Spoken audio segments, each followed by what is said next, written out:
नमस्कार दोस्तों, मैं अशोक स्टडी 86 पर आपका फिर स्वागत करता हूं। मित्रों, आज मैं आपके सामने स्थानांतरण या अंतरण के सिद्धांत लेके आया हूं।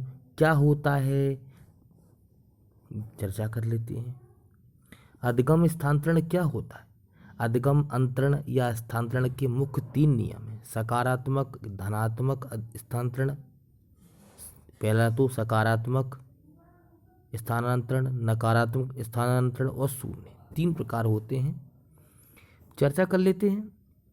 सकारात्मक क्या होता है? जब एक विषय में सीखा गया हुआ पुराना ज्ञान किसी दूसरे नए विषय को सीखने में सहायक होता है तो उसे क्या बोलते हैं? सकारात्मक या धनात्मक या अनुकूल स्थानांतरण कहते हैं। मित्रों, गणित सीखने के बाद आप भौतिक विज्ञान सीखें या साइकिल चलाने के बाद आप मोटरसाइकिल चलाना सीखें तो क्या कहलाएगा जी? सकारात्मक या धनात्मक स्थानांतरण कहलाएगा। अब नकारात्मक क्या होता है मित्रों? जब किसी विषय में सीखा हुआ ज्ञान किसी दूसरे विषय को सीखने में बाधा उत्पन्न करता है, सीखने नहीं दे रहा है, तो उसे क्या बोलेंगे? नकारात्मक या ऋणात्मक या प्रतिकूल स्थानांतरण कहते हैं। अंग्रेजी टाइपिंग जानने के बाद उसी कीबोर्ड पर हिंदी टाइपिंग सीखना बड़ा कष्ट होता है।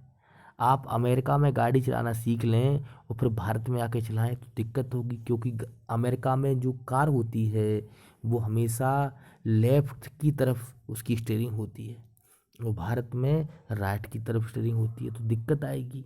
शून्य स्थानांतरण क्या होता है? ना तो बाधा हो और ना सहायता हो।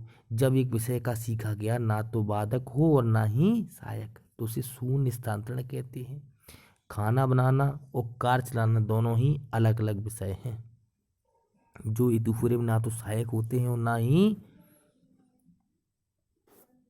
तो एक दूसरे की सहायता करते हैं और ना एक दूसरे के विपरीत होते हैं, तो क्या बोलते हैं? शून्य स्थानांतरण कहते हैं। अब मित्रों, क्षैतिज अंतरण, ऊर्ध्व अंतरण, अनुक्रमिक अंतरण या द्विपार्श्विक अंतरण या द्विपक्षी या क्रॉस शिक्षा, ये सभी धनात्मक या सकारात्मक अंतरण के अंदर ही आते हैं।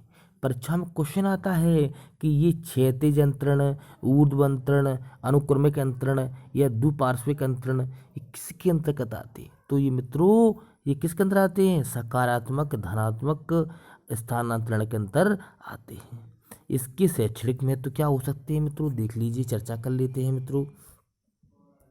शैक्षणिक महत्व के छात्र से अधिक सामान्यीकरण कराना जाए चाहिए, उसको स्वयं का कार्य स्वयं करने देना चाहिए। बोलो बेटा ऐसा काम करके सीखो आप। शिक्षक पढ़ाते समय सहसंबंध के सिद्धांत को अपनाए। कौन सा संबंध? सहसंबंध का सिद्धांत को शिक्षक को अपनाना चाहिए। छात्रों को नियमित रूप से स्थानांतरण के अवसर प्रदान करने चाहिए। हमेशा कभी छात्र को गणित के बाद आप साइकोलॉजी पढ़ाएं, साइकोलॉजी के बाद कभी मैथ पढ़ाएं, उसको स्थानांतरण का अवसर प्रदान करना चाहिए। शिक्षक बालकों को कार्य अनुभव के माध्यम से शिक्षा प्रदान करनी चाहिए। छात्रों को उसकी भविष्य की योजनाओं के हिसाब से शिक्षा दी जानी चाहिए। किसी प्रत्यय को स्पष्ट करने के लिए अध्यापक को दैनिक जीवन में संबंधित पर्याप्त उदाहरण देने चाहिए। मित्रों, अगर आपको मेरा वीडियो अच्छा लगा है तो लाइक करें, शेयर करें और चैनल को सब्सक्राइब कर लें। चैनल सब्सक्राइब करें, आल का बटन दबाएं। धन्यवाद। जय श्री राम।